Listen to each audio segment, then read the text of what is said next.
Hello everybody and welcome. We're doing a quick video on busting fitness myths. What the science really says about health and exercise. So let's be honest, fitness is one of those things that can get really misconstrued as to what's real, what's not, and just things that have been constantly repeated that may not hold weight anymore. And I'm here to discuss those things. So, a little bit about me to begin with.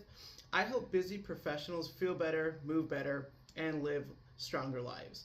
I have 10 years of experience in functional fitness and corrective exercise.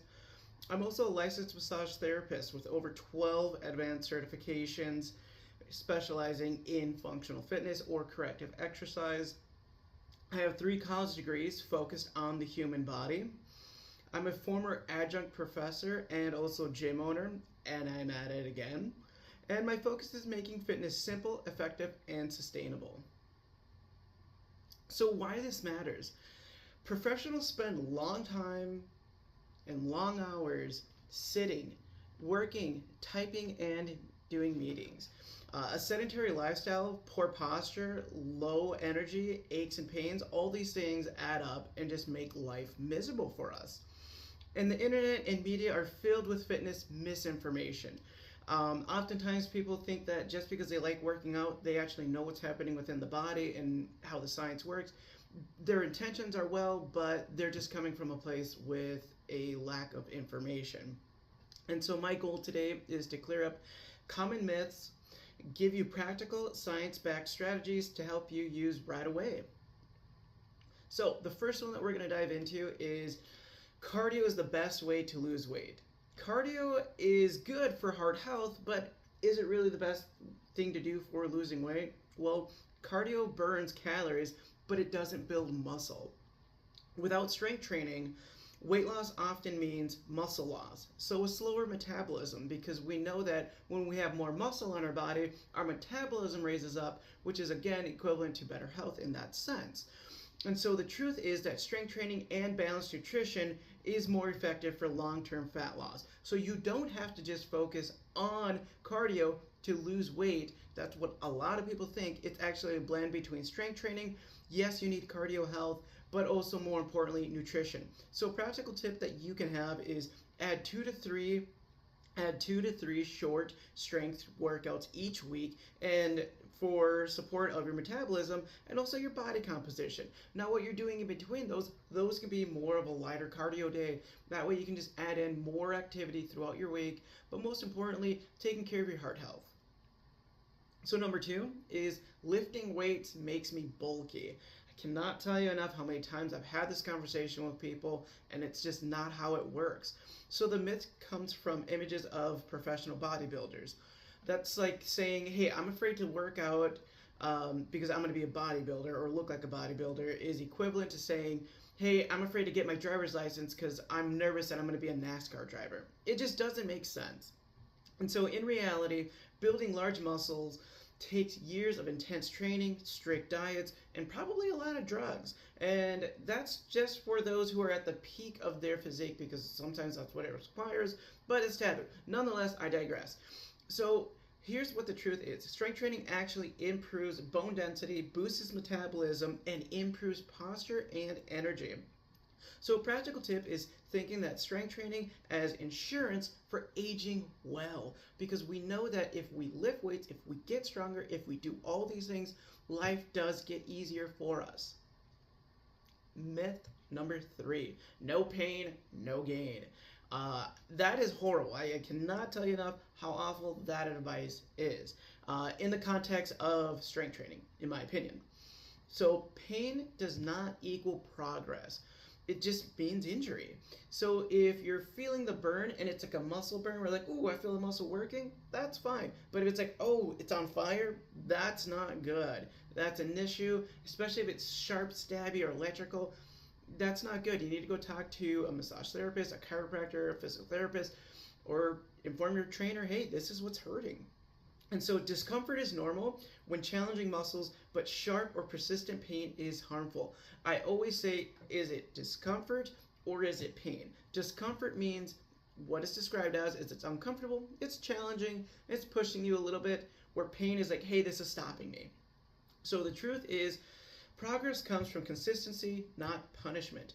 Oftentimes I'll hear a lot of people, oh, I ate this over the weekend, or, oh, I got to work this off because I was lazy for the last 2 days. In reality, fitness is not punishment. It's there to help you get better. It's there to improve the quality of your life. I cannot stress that enough. So practical tip is focus on gradual improvement and ask yourself, does this feel challenging but good? I always say that to my members, is if we're challenging the weight or the exercise, I was like, is it challenging? They're like, yep. I was like, is it good? Yep. Versus, hey, is it challenging? Yep. Is it a struggle? Yep. Then let's adjust it. Myth number 4, you need to sweat for it to count. I cannot tell you enough how much I hate hearing that. So here's the truth. Health benefits do come from consistent movement, but not just intensity. So one of the things I always tell people is, if you want to get sweaty and sore and you want me to work with you, that's great, because what we'll do is we'll sit in your car with the heater high and I'm going to hit you with a hammer. But if you want to get better, then we'll do some functional strength training. So low sweat activities like walking, stretching, light strength work still improves your health. You don't have to get sweaty or extremely sore to get these type of results.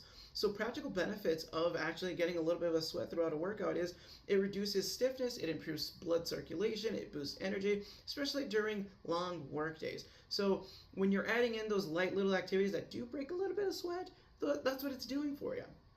So practical tip to take away from this is just add a 10-minute walk or do mobility exercise between lunch or meetings.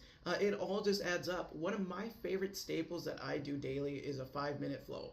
Now, a 5-minute flow was created by a gentleman named Max Schenk, and it's basically just taking 5 minutes out of your day and just moving. Just move. That's what it really comes back down to.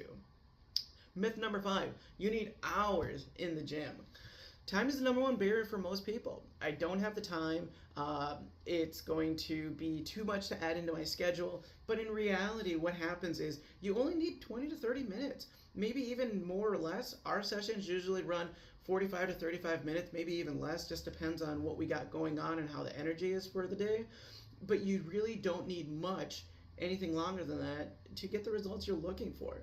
So you can add movement snacks throughout the day. Movement snacks, it's a fun term that we can use that describes anywhere from 5 to 10 minutes of what I said earlier, which is just breaking up throughout the day, just getting up and moving. So practical tip you can take away is walk between meetings, stretch between breaks, or do bodyweight exercises in short bursts. I know that on certain days where either my mental health or just my physical health or just too much stress was going on that I couldn't get a workout in, but I knew I needed to move a little bit, I do those 5-minute flows. Maybe I do 10 squats, 10 push-ups, something. You know, it's about just being able to consistently move throughout the day. Myth number 6. This one is a big one that I always have to break down to people that, like, I'm the bearer of bad news is pretty much what it is. Like, I come in and I'm going to burden you with this truth, and it's that you cannot spot reduce. So your abs, arms, anywhere in particular, you can't spot reduce, meaning that if I work out this particular area, the body fat goes away. Bodies don't work that way. So the body decides where fat comes off, not us. So hundreds of countries won't burn belly fat. I'm sorry. If anything, it's just going to give you back pain. So the truth is that fat loss is a whole body driven by overall activity and nutrition. The way that our bodies are designed, biology, is that most of our body fat will be stored around our torso because it's protecting our organs. So it's usually the last area that you see kind of get rid of body fat, let's say. So a practical tip that you can use is that train your whole body and focus on habits like your nutrition, your sleep, your daily activity. So core exercises improve your posture and spinal health, but not just your abs. So a simple framework for all professionals is just to move daily, right? Walk, stairs, short mobility breaks, strength training 2 to 3 times a week with sessions that include kettlebells, dumbbells, body weights. Use functional movements throughout your workouts. Restore regularity.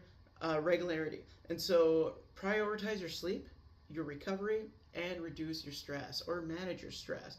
And consistency overall is better than intensity. So consistency is going to trump how hard you work out. So the key takeaways now are cardio alone isn't best for weight loss. Strength training builds health, posture, and resilience. Pain is not progress. Safe, consistent effort is. Sweating isn't required. Every movement does count. Short workouts are effective and realistic, and you can't spot reduce. Focus on the whole body and habits. So, thank you for your time, and if you have any questions, feel free to drop them down below.